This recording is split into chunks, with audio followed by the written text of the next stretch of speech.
Thank you for that fantastic intro, DJ Pro. Loving having that on the pod now. So welcome back to the CyberSpace podcast. We are four former friends, currently only three of us on this podcast, but you know Josh, Robbie, AJ, and Vaughan, the Empirical trainers.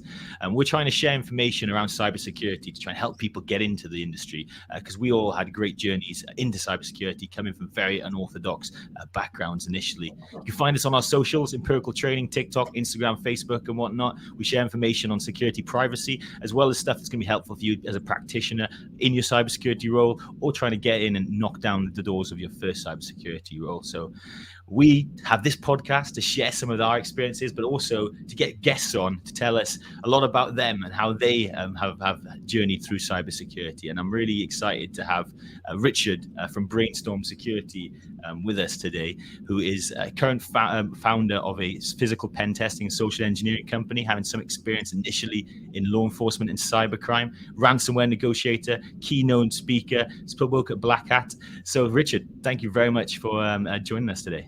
Thank you very much, Josh. And again, I'd just like to say thank you to all three of you. Well, four of you, but one's missing, just for inviting us onto the show today, because I'm in awe of the work you guys are doing. And it's just really nice to be able to talk about some of these stories and hopefully encourage some new people into the industry. Awesome. Yeah, it's great to see that shared message. And that's really what this is all about. Cybersecurity is such an open space, really, to kind of encourage people in, and we're all helping each other up because it's that common goal, the common enemy.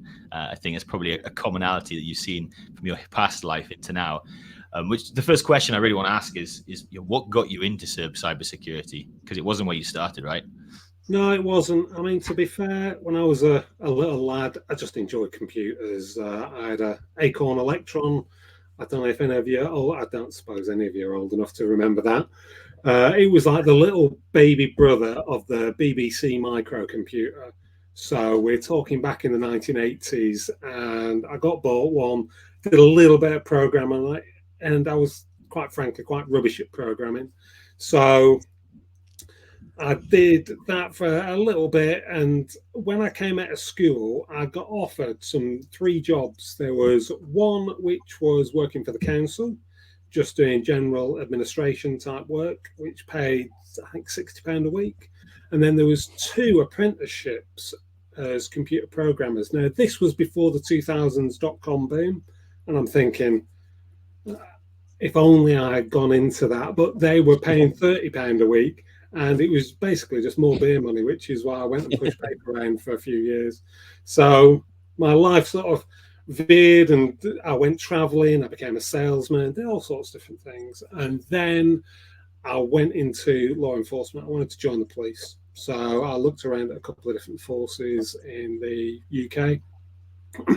On the back of that, I chose one of the Southern forces and cracked on with that. So I did sort of 10 years sort of frontline, as most people would traditionally know, sort of a bobby on the beat, and sort of worked my way through things, did sort of training other police officers as they came through, became very proficient at being able to deal with incidents, and felt quite confident being able to turn up to most things and being able to deal with it. So I got to see an awful lot of things in general, stuff that you wouldn't want to see, some things that you think, oh, that's kind of cool. But yeah, a real good sort of grounding, good insight into human nature. I saw some really nice things that people would do and some really terrible things. So I became an area car driver, so pursuits, and everyone enjoys driving on blue lights, don't care what they sort of say, they're just it's all fun.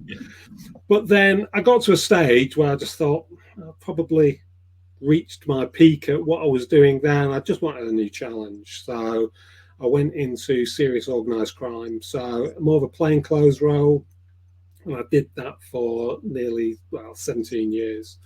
And then in doing that, I was just involved in all sorts of investigations, from bank robberies to murders to terrorist incidents to ransomware incidents to just general sort of computer crime, paedophiles, anything you can think of, which was at the sort of top end of the scale of things you don't really want people doing, I was involved in investigating. So yeah, really, really good fun. And then the kind of computer kind of stuff came a little bit later because I'd always had that interest in computers. People knew that. I was one of these people who, and you tend to find, if you say yes to stuff, the interesting stuff just happens. The exciting stuff happens. So for me, people would say, "Oh, you know a bit about computers, Foz, don't you?" So I'd say, "Oh, yeah." And then they'd come out and they'd say, "Can you help us with this?" So all of a sudden I was helping with an investigation I might not have known a great deal about to start with. And by the end of it, I knew everything about it. And I'd helped them because of my computer knowledge. And then that just developed. And there wasn't, I mean, to be fair, there wasn't much knowledge in the police at that time because computers were really brand new. An example I'll give you, sorry if I'm waffling a bit. No. There was one day I left a police training centre, and as I came out, there's this big lorry outside, and it had BT written on the side of it, and I'm thinking, oh, what's that? So I say, oh, well, what's all this then? And they said, oh, it's the internet. Do you want to come in and have a look at it? And I'm thinking, what is the internet? And you're laughing at me now because you think, God, this sounds really archaic. And I went into the back of this lorry, and British Telecom had brought this to show the police what was kind of going on with the internet. And they said, right, what do you want to look at? I said, what do you mean, what do I want to look at? See, you can look up anything. Think of it as like an encyclopedia. So at the time, I wanted a Toyota MR2 sports car. Nice. Yeah, I fancy one of them. Can you bring up a picture of an MR2? And so they went, and it was like some hacker movie where he just tapped on his keyboard. To be fair, it didn't come up instantly. It was a bit of a yeah, it was juddering as it came up. But sure enough, this picture came up, and I'm thinking, brilliant, this is excellent. So I was right from the very start. And as time's gone on, I've just kept myself updated and learnt stuff and watched YouTube videos and gone to conferences and read articles and newsletters and just learned basically as I've gone on. And then with the experience that I've had with various investigations, things have definitely moved on, and the police are very much at the forefront of cybercrime and technology now compared to what they used to be. So yeah, I was in there right at the start. It was interesting.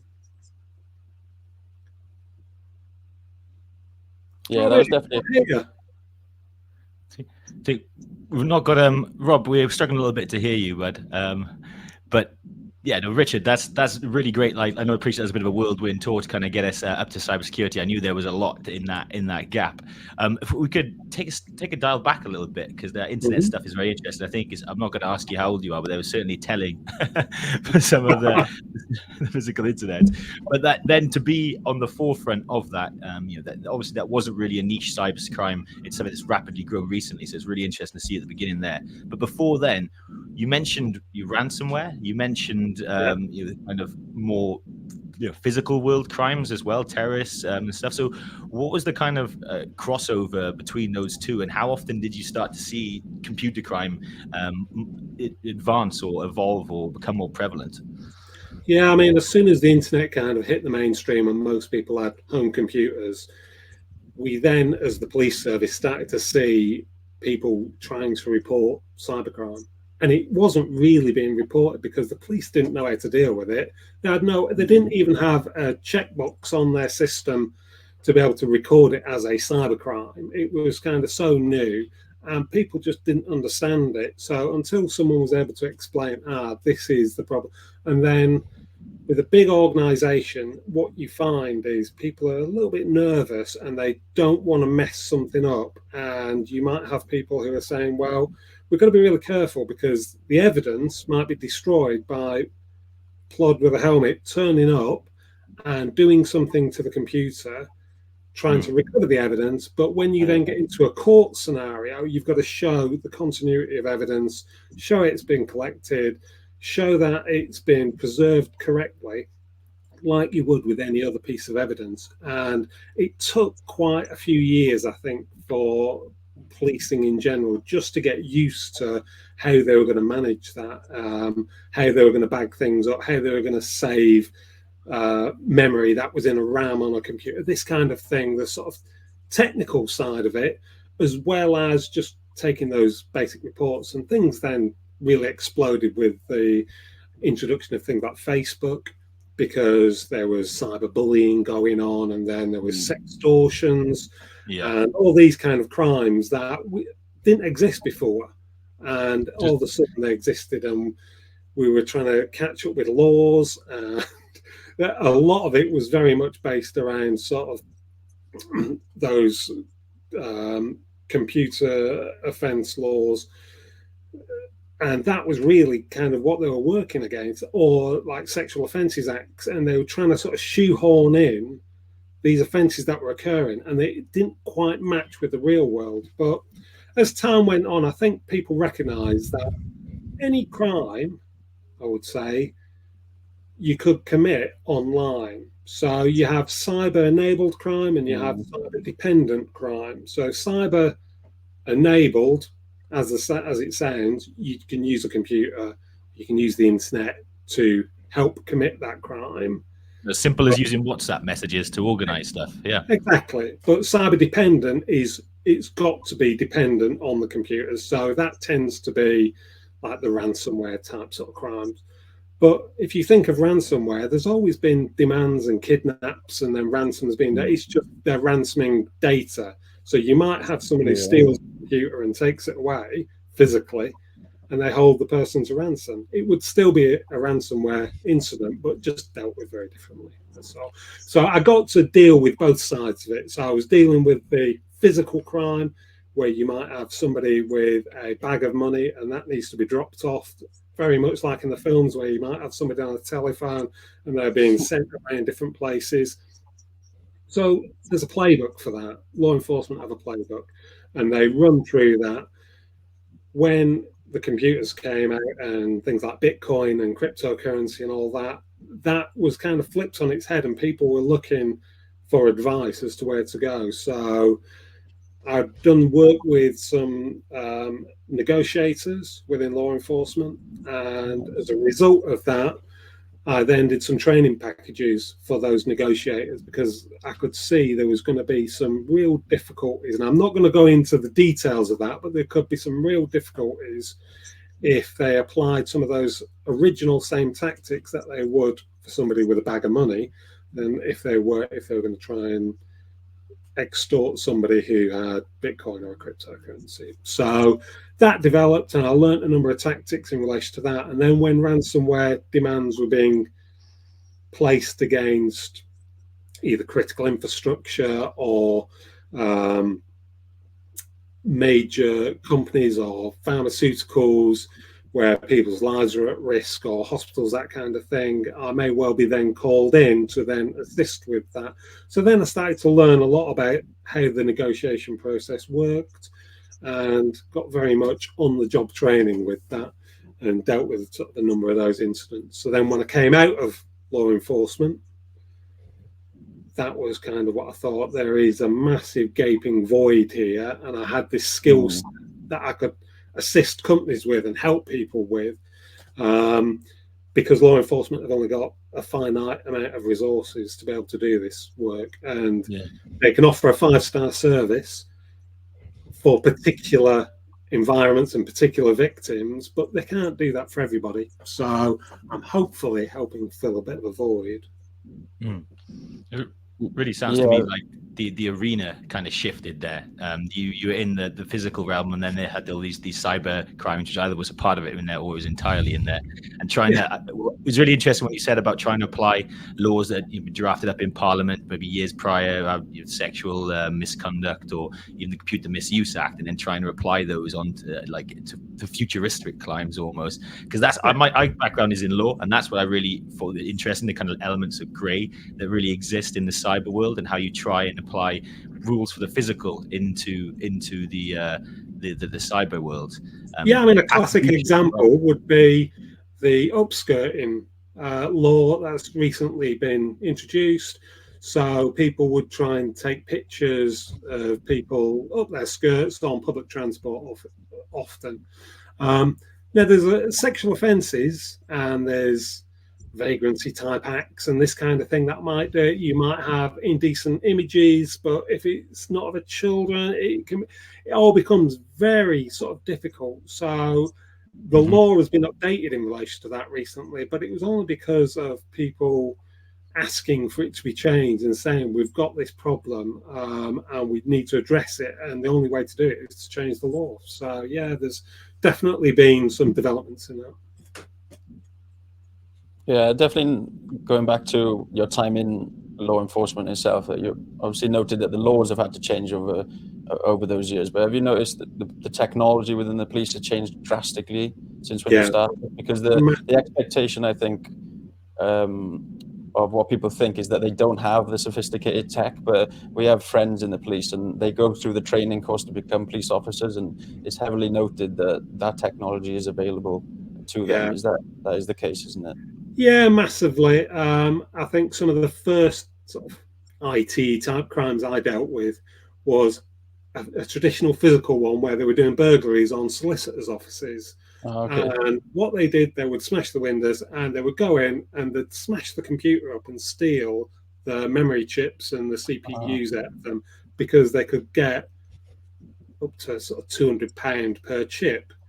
And you just think all the data, that wasn't of any interest at all. It was all to do with chips. And it just shows how things have changed now.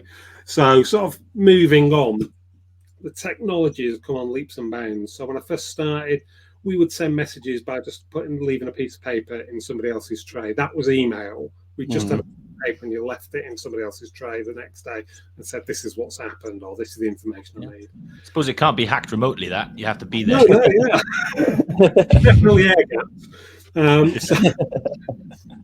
What happened then was we had email that was brought in. They brought in Windows systems. Then they started to have like specialized databases, and different computer systems were brought in, intelligence systems, the PNC. That was only accessible to people like in control rooms. And now you've got lots of people who've been trained in that can access it straight from the police station on a computer, and they're brilliant. It's been brought up more recently in the last 10 years with mobile data terminals in cars, people being able to access stuff on their telephones, on their radios. It's come on leaps and bounds. And then, AJ, you talked about sort of getting a bit more at that cutting edge. There are working groups within law enforcement that are working internationally to try and tackle some of those really technical problems that we're up against, because it matters. People's lives are at risk, and it might be counter-terrorism work that's doing that. It might be to do with child protection. But there is stuff that is going on that is groundbreaking that people just don't know about and can't be talked about. And it's being done to protect people. I mean, it's amazing what's happening. So yeah, because I sat through a forensics course where it was mobile and Apple-based forensics, and it was very interesting. It was a ex-US police officer. I can't remember. He was a ranger. I can't remember where he was based, but they were showing us the up-to-date software that was about to be up to, because I'm part of incident response, so we have to learn how to do forensics.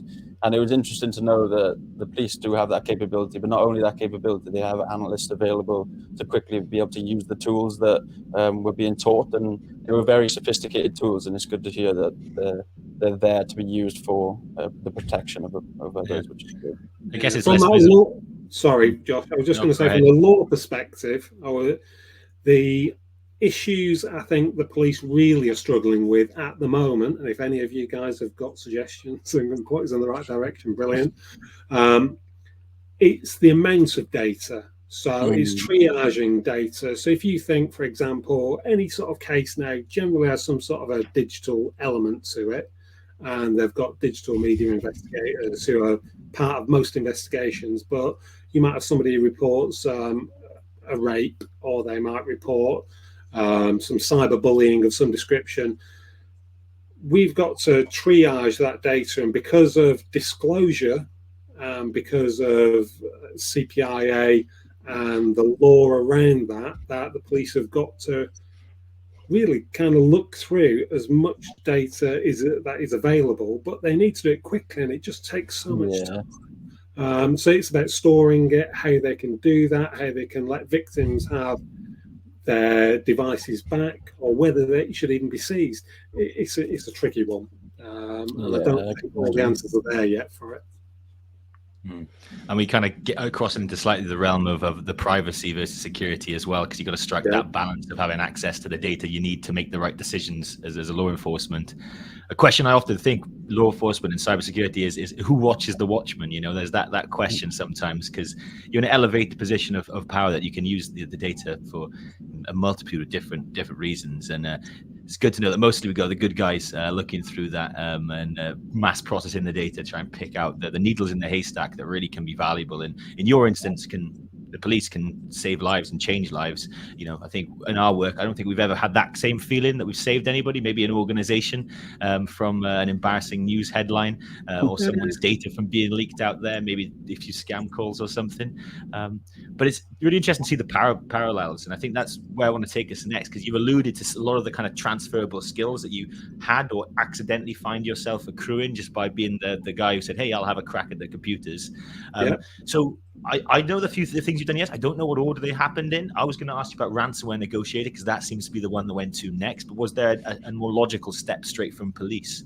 It was probably the company that I set up afterwards was ransomware negotiation and physical penetration testing using social engineering skills.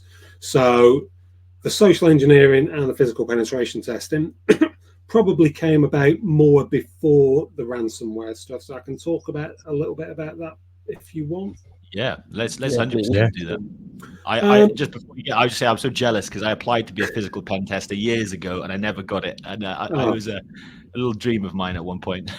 Yeah, I know that we've got a lot of people to listen to this as well who have that keen interest to go into physical penetration testing as well. So yeah, we'd love to explore that as well. Yeah, I mean, it's really big in places like the States, I think. There isn't possibly the understanding of the benefits, and I think it needs to be maybe sold a little bit better to boards as to how it can be used and the benefits of it, because you can have the best systems and the best monitoring in place, but if somebody can just walk into the premises and have access to a port or take away a hard drive or even just lift up a mace mat and find a password under there, it's all those kind of things that are going to get a company compromised. And don't just lock the front door, you need to lock the back door as well, is the way I would describe it best. So for me, it kind of came about again accidentally. So some of the work I was doing, I was involved in policing music festivals, music venues, and as part of that, I wasn't dressed as a policeman at this stage. I was just sort of plain clothes on, and just as a bit of fun, as we were going out of the exit, we just went to see, could we get in and out without showing a pass? And we just did the whole arm up. We were wearing wristbands, and the security guard who was on the gate, probably getting paid £8 an hour, very bored, very cold, just let us straight through. Just no questions, didn't look, no check. So we just went with this, and over a period of time, it just became a bit of a game. And we were using the same coloured pass that we got from a pie shop within the venue. So this venue, they were selling pies, and it just happened to be the same colour that year as the pass was. Just said it had the name of the pie company on there. That was it. But from a distance, and if you just look and feel confident enough to pull it off, that, yeah, of course it's the band that I'm going to have. And we were just let straight in. So that kind of really sort of piqued me interest. And I thought, oh, this could be fun. And we'll just kind of push that a little bit more. And I was very lucky that some of the management who I was working for were keen to sort of experiment with some of this stuff that we started to talk about. So they were saying, well, if you can do it one of those kind of venues. Can you do some testing within law enforcement for us? So I said, yeah, nice. leave it with us. So went away, and then I started to do things. This is before I even knew what penetration testing was. So I thought, I'll find out a bit about this on the internet. So I started to use open source intelligence, OSINT, and I'd look up various locations, police stations, police premises. It might be a compound I was looking at, and then try and find out what was the security, what was going on, how many guards there might be, what was the chances of being able to get in, and then we would test that. So we were doing tailgating, following people in vehicles, lots of different ruses. People talk about it quite a bit about, oh, have some sweets or some donuts, that kind of thing. If you walk in and you say you're late and you were late yesterday and this is why I've had to go out and buy the donuts, nobody questions it. And if you hand them one, they've had they've had a little bit of joy in their morning because someone's given them a free donut. They're not going to say like the old-fashioned ladder and a high vis, and you're getting anywhere. That's exactly it. Yeah. So I've definitely gone high vis before. There was a story that I know of somebody who had done one of these, and they got stopped by security, and they said, "What are you doing? You can't come in here." And they thought, "Oh God, I've been blown." And it was some workmen. They were doing some sort of building work at this particular premises, and he was dressed as a construction worker, but he didn't have steel toe cap boots on. So if you end up getting involved in this work, you've got to really have a bit of attention to detail. Makes sense. If you're going to play the role of somebody going in, trying to break into these premises, you need to really be that person and really think it before you get in there. So that's kind of another sort of example. So we escalated and did all sorts of different things, and we escalated a lot of the premises that we got into, and we got asked to test like management type locations and other locations, and we got in everywhere. We had free reign. What we found was once you're in somewhere, very few people ever challenged it. So what we were able to bring about by doing this work was changing the ethos and that. I'm trying to think of the word. I think I can kind of see it, the parallels, because we do lots of threat detection and response pieces in the past, and often we talk about how you can't rely on the prevention mechanisms that you have. And I actually use a physical example to explain it, where I talk about how the army have their military camps, they have their fences, the lights looking out, and the guys with guns. But they also have patrols inside, dogs inside, loads of cameras and loads of lights, because they have to assume that level of compromise. And it's interesting that in the physical world, that also seems to be a bit of a weakness, that they rely more on the kind of perimeter, the edge. That's right. Yeah, it's all to do with the perimeter, but we were able to change that sort of posture, that sort of ethos, that culture, the mindset. Culture. Yeah. So what we did, we introduced this, that people would check people, and there was no holds barred. It didn't matter who you were. People, if you didn't recognize somebody, and if they weren't wearing their identification, they would be challenged. And it changed overnight nearly. It was fantastic. And then there was other things that were introduced that, should people not have that, there was ways that it could be escalated very quickly, and security massively increased overnight based on the testing we'd done. So there was this massive introduction of sort of security. Didn't cost them anything in particular. It was just a mindset change, really, because people were always worried about, well, if I challenge someone, they're going to say, well, don't you know who I am? It doesn't matter about that. It really doesn't matter. The CEO. Yeah, exactly, the CEO.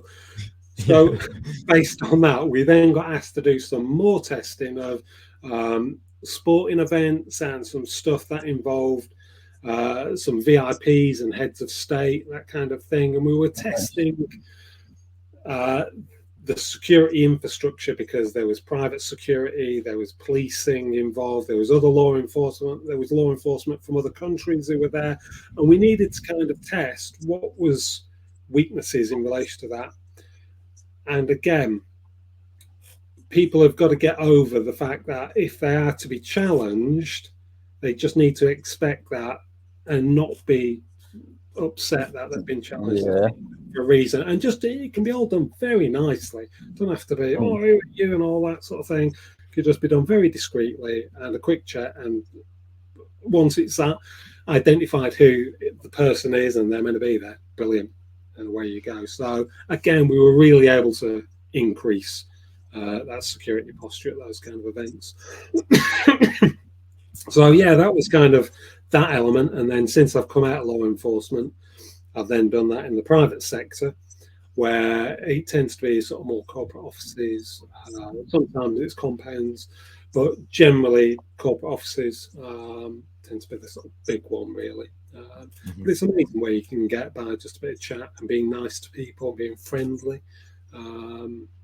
Yeah, and we've had a few. Sorry. Just say we've had a few penetration testers on here. You're the first physical penetration tester, and I think it is really, when you're talking about cybersecurity, you really think about the digital stuff more. You know, if you can hack into a machine, but it's sometimes it's forgotten that, like you pointed out earlier. Just to be clear for listeners, the physical stuff is walking up into a building and be able to access a machine with your hands. Because if you can do that, you can bypass all sorts of fancy controls or policies or privilege, principle of least privilege that they might have applied. So yeah, I think I've been up and spoken to people who've been at a terminal and say, "Can you just send this email for us? Can I just can you give us access? I'll just send the email." Have you had problem? Has it been slow, your computer? Where head office are open to change them all. I need to make sure I get the slow ones. And you just speak in their terminology that they're going to understand, because they're not IT buffs, and they're thinking, happy days, I'm going to get a fast new computer. It's going to be all singing, all dancing. And you can really sort of play with them a little bit if you really want. I always try and leave with people feeling nice about it, but you might be saying, well, would you prefer a Mac or a Windows computer? And it's, oh, I want the Mac. You don't want to get them too hyped up, but it's just, I mean, once you're in, like I say, and you're wearing the right clothes, and you might have made some phony badge, but you play on different emotions, which again, in that sort of technical field, once you've done your scanning and you send your phishing email, is that same sort of things that you would send on phishing, things like fear, greed, curiosity, playing on people's helpfulness, urgency. Urgency is the real big one, as it is in the ransomware arena as well. All these things, doing somebody a favor and then they want to do a favor back for you. So just by holding the door open for them, as soon as it starts to open, oh, I'll get that for you, and you might have a box. They're thinking, oh, they're a good egg, and they come out because they're holding something. You have a bit of a natter and you say something, and then you're in. So it's all these same skills are being used, but you just might be writing them on an email, or you might make a phone call beforehand, and you'll say, so this is where the sort of phishing, smishing, all that kind of, I know some people get a bit irritated when you use them terms, but if you make a phone call in beforehand, you can leave a little pretext there before you turn up to a premises. So you'll say, yeah, I'm the window cleaner, I'm going to be the cleaner, I'm going to be someone checking the fire extinguishers, I'm the bug person who's going to get rid of the fleas in the cell block, all this kind of thing. And you can go in and then say, turn up at the front desk, and they're expecting you. So it's not like there's this big surprise. Now, there's ways around that, and there is methods that you can employ to stop that happening. But the problem is a lot of companies don't, and it's about educating people. So I think the big thing from my point of view, and when I sort of talk to people about trying to sell this as a service, they sort of say, well, we've kind of got all that covered, it'll be fine.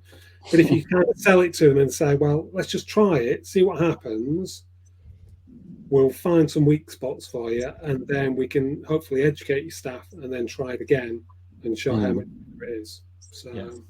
No, I mean, basically you get to be a con man with a conscience, right? It sounds so good. That's why I wanted to be that, because you can do Ocean's 11 type, heists. While it's all approved, you've got the green light, and that human touch. We are so much more likely to open up and be amenable to people when there's an actual friendly face behind it, versus an email. And you mentioned smishing, and I know there's even vishing these days, and like using the fake stuff. I know it's a bit of a hot topic, and we don't want to dive too much. But have you adopted any of those later techniques to kind of steal a CEO's voice or image or something to kind of get that extra credibility that, hey, Richard's supposed to be here. He is the bank man who's meant to take away that big suitcase of money. Yeah, I've had a play with it. Certainly with the AI stuff of grabbing samples of voices, and I just did it basically with myself to see how well it would come out. And quite frankly, it's scary. Some are better than others. At the moment, I haven't used it on any live jobs. And it's something I would probably have a conversation with the client about. Is this something you want to test before we did it? But yeah, it's out there and people will be using it. I mean, you see it a lot at the moment on propaganda stuff where people are posting videos and they're trying to get one side of the story, normally something political, and they will use fake media to do that. Yeah, it is a bit gimmicky, but I think it does happen. I have heard organizations have had CEO videos saying you transfer the money to this person, so I wonder if it's it will gimmicky, but it's a real worry because we talk about things like passwords and password strengths and how fast computers can decrypt various passwords. This is an arms race constantly, and then you start to worry. So I've worked in a world where I wasn't really heavily into LinkedIn and social media, very careful on what I posted on there. And then I've come out of policing into the real world. Everyone's posting everything and everyone's on podcasts and this, that, and the other. Yeah. I worry even just doing this. We're talking now and people can be using our voices. And I've done stuff with my bank where you record your voice. And who's to say people aren't going to use the technology now to try and bypass those voices within banking, for example? It's scary, and you kind of got to try and think about 10 steps ahead. What's it going to be like in 10 years' time? Yeah, that's the thing. The technology has just started off, hasn't it? So I've been part of an investigation where, for a previous company, the I would say CEO, they obviously doing a lot of public-facing interviews and things. Yeah. The internal team that was testing them grabbed their voice, created a voicemail that sent it around to employees, telling them to contact the IT support team, and made them they would then make that phone call to this pretend IT support team and reset their password. So the scam is very much the same, but there's more legitimacy there than isn't there. If you've got a sound that you're familiar with, you're more likely to respond to it, aren't you? Definitely, and throw a little bit of urgency in, and the fact that you're not available. If they've posted that they're working abroad or they're going on a plane trip, for example, they might know there's a period of time they're going to be offline, and that's the point that they're going to hit you. So Richard, with the you mentioned a lot of how the kind of outcomes of these when you find the problem is often a level of training. Is that the only outcome that you have of these physical pen testers? You're training awareness, culture changes, and how do you go about actually enacting a changing culture of security culture in a private organization? Normally, it's a well-written report. What I like to try and do is offer the services of playing, because I'll get permission to video what the work that I do. I'll take photographs, and as doing that, I'll do some presentations to some of the staff there, just kind of say, this is what's happened. I might blank out people's faces when we get to certain areas of it. But yeah, it's just kind of going through and then showing people this is kind of how it, and there's like a moment where it dawns on people's faces that, oh God, yeah, that was so easy, really. And had we just done this, had we just done, and then there's a realization. And sometimes it's not just the people. Sometimes it is just the physical makeup of the building. It might be a window's too close to a pavement. It might be there's a a fence that isn't correctly positioned. It might just, the maintenance might be really poor on it. They might be using old systems for scanning in cards, that kind of thing, which the technology is not particularly good and can be bypassed quite simply. So it's all those kind of things really that you try and sort of introduce into your report.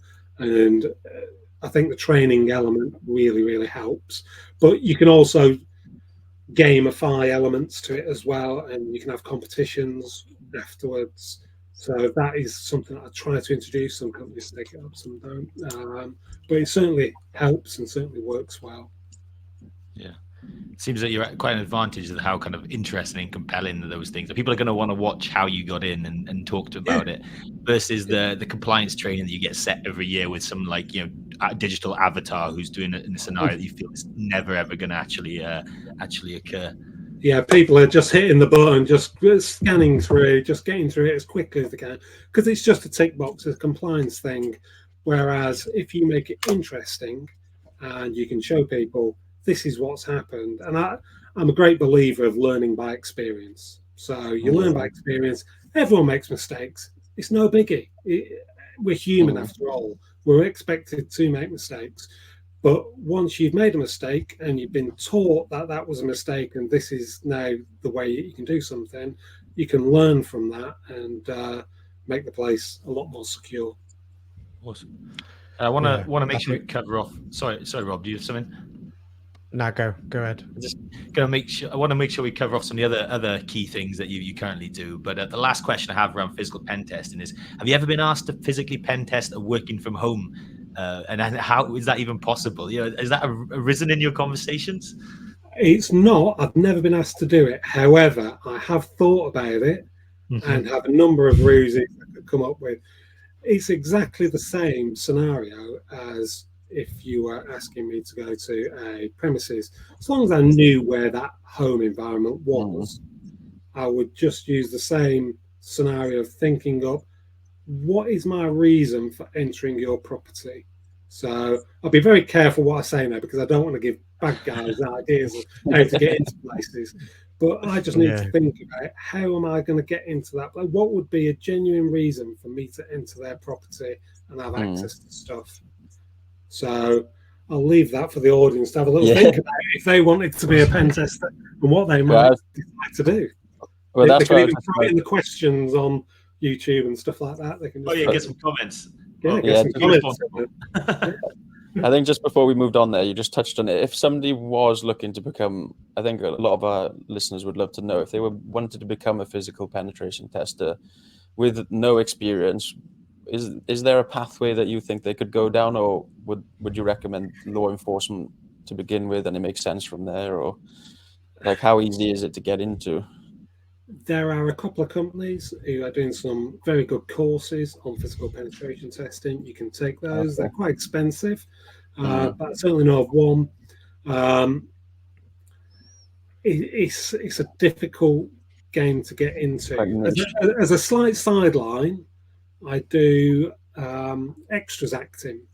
So I've been in films and TV nice. and that kind of thing. So my comparison to this is, in my downtime, I use it as an exercise of learning about other people, because you get to meet loads of different people, lots of different jobs and experiences. And as a result of that, I can use that myself and just pick that up. But by doing sort of extras acting and learning to be in places and just blend into the background, it can be a really good heads up. So a big hint and tip is just get yourself signed up to some companies that do that extras work, and that's a great way to kind of master your skill really and practice some of this stuff, but without hurting anybody. And then there's some really useful parallels there, isn't there? Yeah, and things like show your interest, that keepable, all the kind of stuff you do for the technical side of things to show that you're learning and doing this stuff. So you can show prospective employees what you've done. And whenever you are in a company, if you're certainly in the technical side, really good, because you can do the OSINT kind of stuff and you can think of it, spend half an hour just thinking, if this was physical, what am I looking for? So example, you might go to mapping, you'll look at the roofs, you'll see where's the air conditioning, where's likely to be the server room, all these kind of things you can start to sort of play around with, and then show your boss and say, this is what I've done on this particular one, if they ever wanted to do that, and just kind of nudge people in the right direction. And people might actually give you a break and just think, oh, well, we'll offer that as a freebie. Yeah. And then you've got some experience, so you can just say that. It's just getting the experience of trying it, because I think to join law enforcement to then do that, it would be a very convoluted and a very difficult way to get in. Yeah. It's going to take some time. Have you ever thought about doing your own course at some point? I have, yes. And maybe in the future.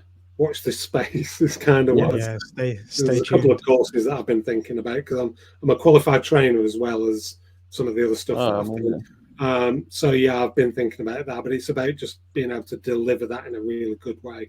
Now, there is, I don't know if you've heard of the social engineer over in the States. A friend of mine, he runs courses over in the States, socialengineering.com, I think it is.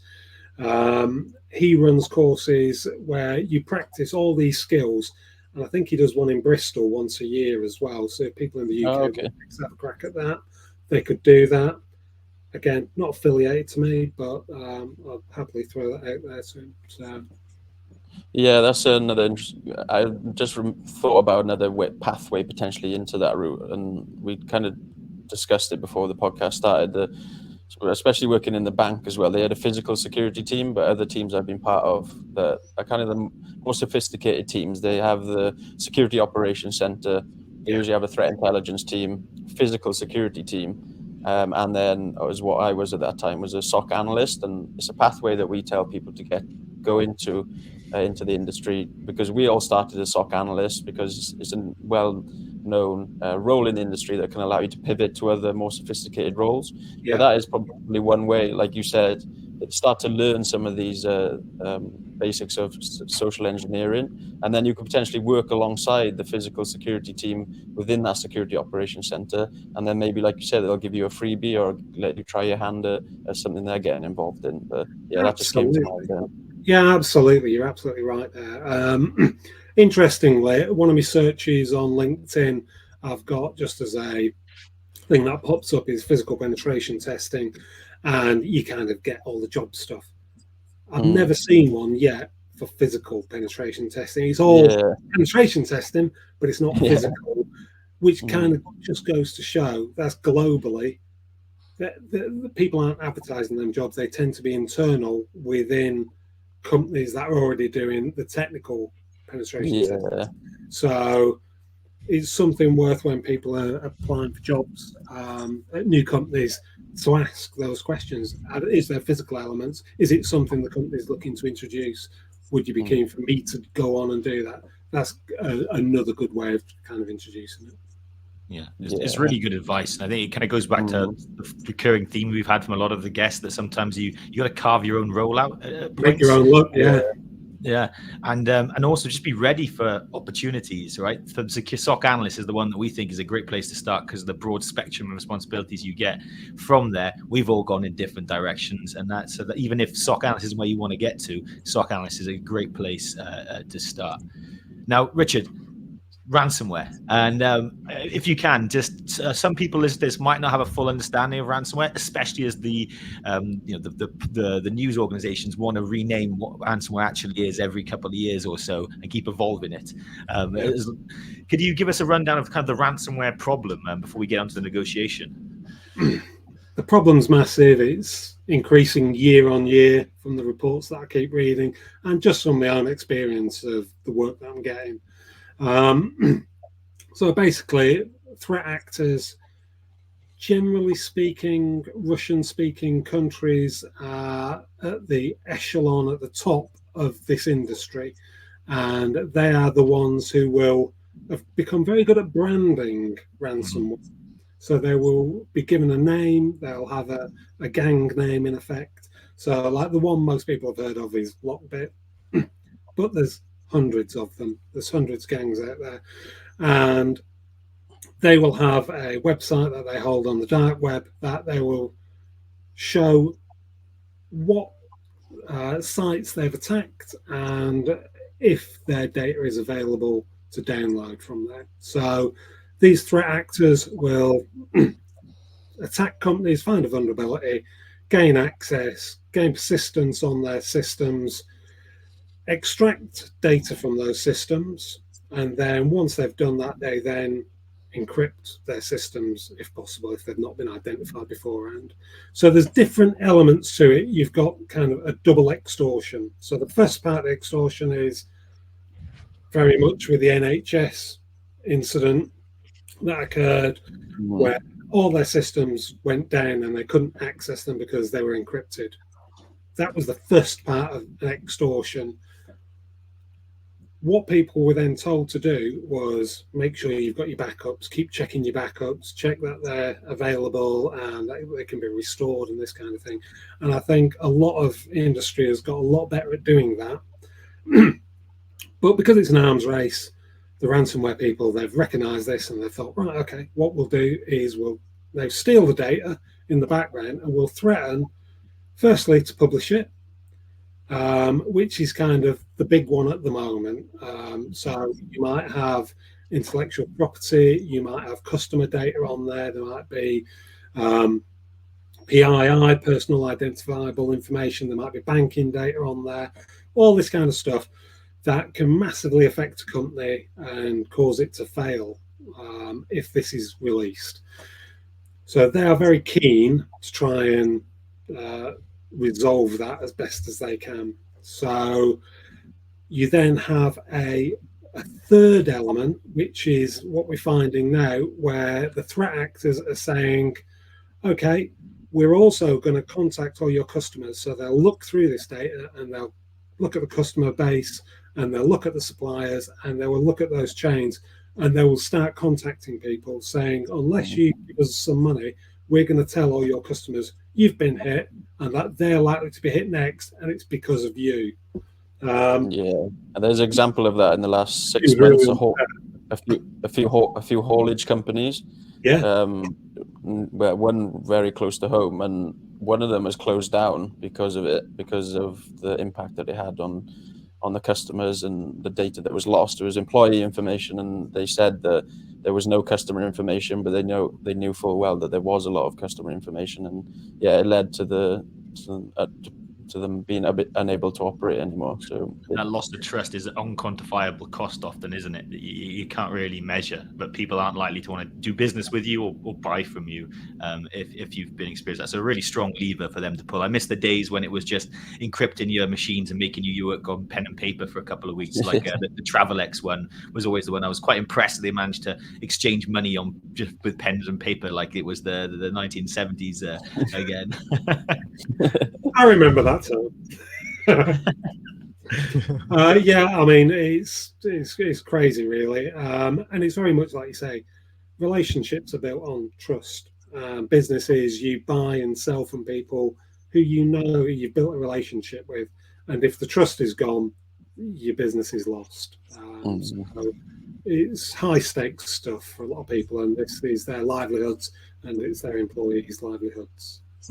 And part of what you do, right, is negotiating with these criminal groups, whether it's Lockbit, Conti, we can name them all. I will be here all day.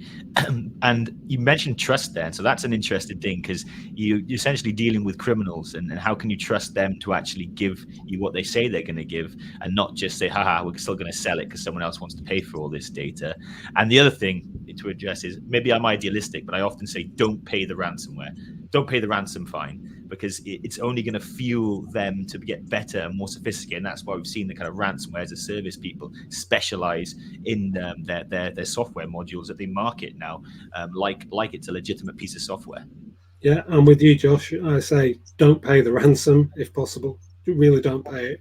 And I think most governments say that, certainly like with a terrorist incident, for example, they'll be saying don't pay the ransom because it just proliferates more terrorist attacks, hijackings, that kind of thing. The same in the criminal world. You don't pay the ransom because people will think, well, we'll come back to them, or another group will say, well, they've paid the ransom, so we'll go to them. So it's really difficult. And one of the first questions I ask customers who come to me or victims, I'll say, have you notified the relevant authorities? Have you notified law enforcement? Why are you coming to me if you've already gone to them, because they're your first port of call? And part of that is because I've got a genuine held belief that people need to get the best outcome, and if that is these people locked up as a result, they need to be reporting this stuff. So I'll have that conversation with them. Ideologically, yeah, don't pay it. But the reality is you might have an incident that's going to last, could be 3 days, it could be a week, it could be a month. It tends not to go over a month, but those are kind of rough ideas. And that company could go under, those people's livelihoods, people might lose their house, all this kind of stuff going on. Or it might be you're going to have people who are physically harmed. If it's a hospital scenario, it might be a pharmaceutical company. People's lives could be at real risk if this data is not recovered. So the morals and the ethics, you've really kind of got to dig into a little bit. And those opening conversations that I'll have with victims, kind of a bit of back and forth on that, really, and that they understand where they're coming from. And I'll always, again, say to people, have some sort of a decision-making log, because if this all goes wrong, you need to be able to justify your thought processes at this time with the information you have got. And the analogy I always give is, I was once taught, when it comes to dealing with these kind of big issues, work back from a coroner's court. If somebody dies, how am I going to justify what I've done to a coroner's court? That's kind of how I work. So there's definitely a moral dilemma, but at the end of the day, some people will need the assistance and will need that back, and that's the best way, their best outcome. And there's so still no guarantee at that point that you'll get your data back, even if you do pay the ransom. No, there isn't. No, there isn't. Just quickly moving on from what Josh said as well about dealing with criminals. Luckily, I've dealt with nearly 30 years dealing with criminals in a face-to-face environment and in an online environment.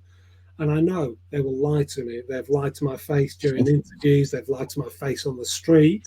And you can pick up on some of the MVC, some of the conversations, some of the things people say. They will leak information without knowing it. But you also become wise to some of the ruses that they will use to try and avoid capture and to get their own way. They're very manipulative because they're streetwise. That's how they live. They live a life of trying to earn money, not in a lawful way, but they're trying to avoid prison all the time. So, or fate's worse than prison. So yeah, it's I've kind of probably got an edge on some people because I've come from the environment I've come from. I'm always looking for this stuff, and things like I've previously handled informants. So nice. You've got to think about, sometimes they might have ulterior motives for telling you things, and it's trying to work that sort of 10 stages ahead of yourself as to why they're telling you this stuff. And you're always trying to check as best as you can as to what they're saying. Is it true? Yeah, you talked there about, I mean, I was going to ask about your parallels for your your police experience, and you kind of brought them all out there. And so the question I want to ask is the other side now is how, in what way do these cyber criminals differ from the criminals you might have dealt with in ransom negotiations in the past? They come in all shapes and sizes and types. I suppose they do normal criminals. There is no one mold that fits all. What I would say is, like I said at the start, you've got big firms like the Conti Group, like Lockbit, those kind of things. They've marketed, and the way they are operating is using affiliates. So they're not the people doing the hacking. They're just the ones with the website. And they'll say, oh, yeah, we're in Amsterdam, because they're trying to get around sanctions deals. Their hackers are all around the world. and it might be a kid in a bedroom in Wales, it might be someone in Tennessee, it might be someone in Istanbul, and they're just hacking away. They're doing their thing, but they then use the purposes of these sites to be able to strong arm their way in, because they may not ordinarily be a criminal in the traditional sense. They might not be that big bruising user who might carry a knife or a gun, who's quite happy to have a rumble with you. They might be quite nerdy into computers, not even realizing necessarily, but they're living a good life. They're buying designer clothes, this kind of thing, and it just escalates. Once they've got in, they realize, I can't get out of this, and it just escalates, and it's a really bad place to be. Kids, if that happens, you can get out of it, but that's kind of the people who sometimes you're dealing with. You will deal with professionals who've been doing it for a long time, and they're really quite good at it. And then you've got state actors who are doing it not necessarily as the state, but they might be employing criminal gangs to do it on their behalf. And again, they tend to be at the upper end of the scale. Yeah, and a lot of the stuff you said there just made me think of the Conti chat logs that were leaked, and we kind of really got that insight under the covers to how a ransomware gang works, the kind of soft associations with the KGB because they were a Russian group, the people claiming they didn't know they were working for a ransomware gang, despite all of their job interviews and everything being done with black cameras and then being paid in cryptocurrency. But they even had a HR department, right, who would approve people's time off. So it just shows the kind of sophistication. If anyone hasn't read those, go read a summary. Don't download them just in case. Read what someone else has written about them, because that could end badly. Yeah, there's a couple of really good sites that have listed the ones that have been leaked, ransomware negotiation logs. They're very interesting to have a read through, and you can start to get an idea of how difficult it is. I'll give the Financial Times a quick plug. I found about a year ago they did an article, fancy negotiating with ransomware. It's called something like that. If you search that up, Financial Times, and it gamifies a ransomware negotiation and gives you the opportunity to have a play with it. So I recommend your viewers just having a little play with that, because it brings out some of these challenges that we talked about, and then maybe they can think, crikey, how's that in the real world?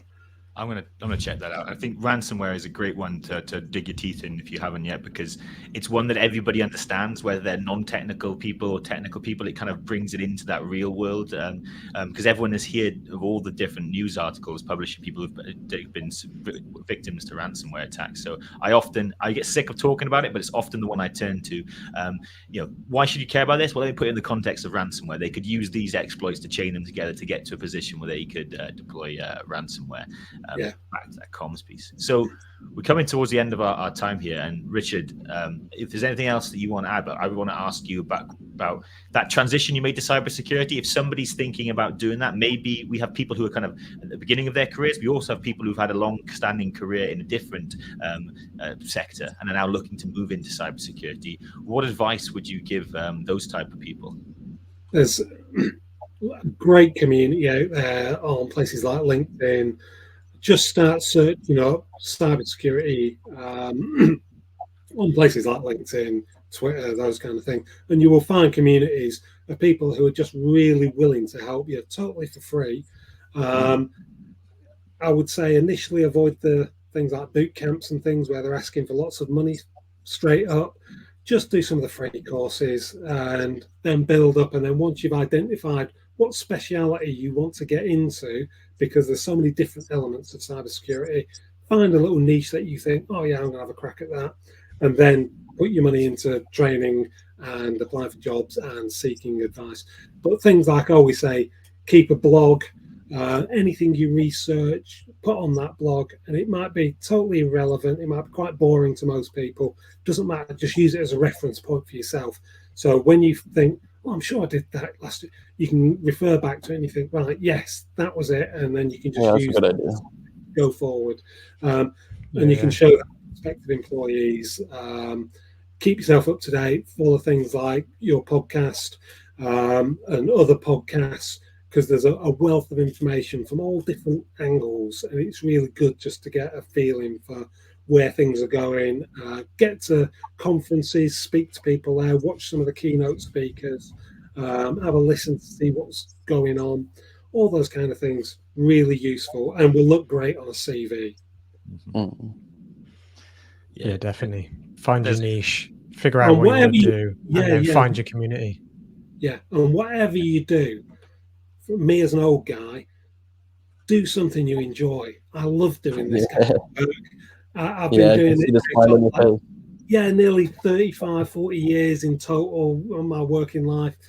As a result of that, I've loved every minute. It's never felt like a day's work. So just do something you enjoy. So that's kind of my key takeaway at the end.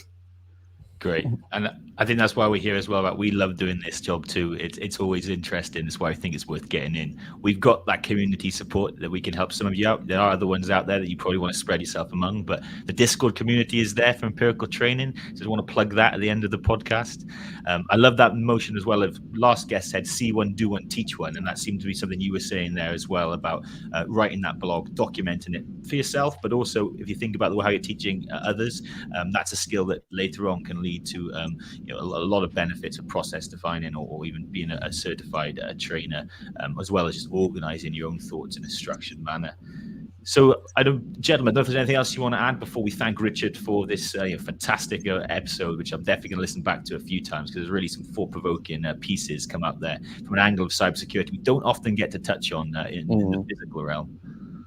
No, nothing from me, but appreciate your time, Richard. It was very insightful, and I'm sure a lot of people listen to this are going to take some great stuff away. So thank you.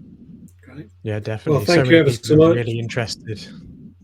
I was just going to say, so many people are really interested in that like physical element of pen testing. So yeah, thank you very much for sharing your story.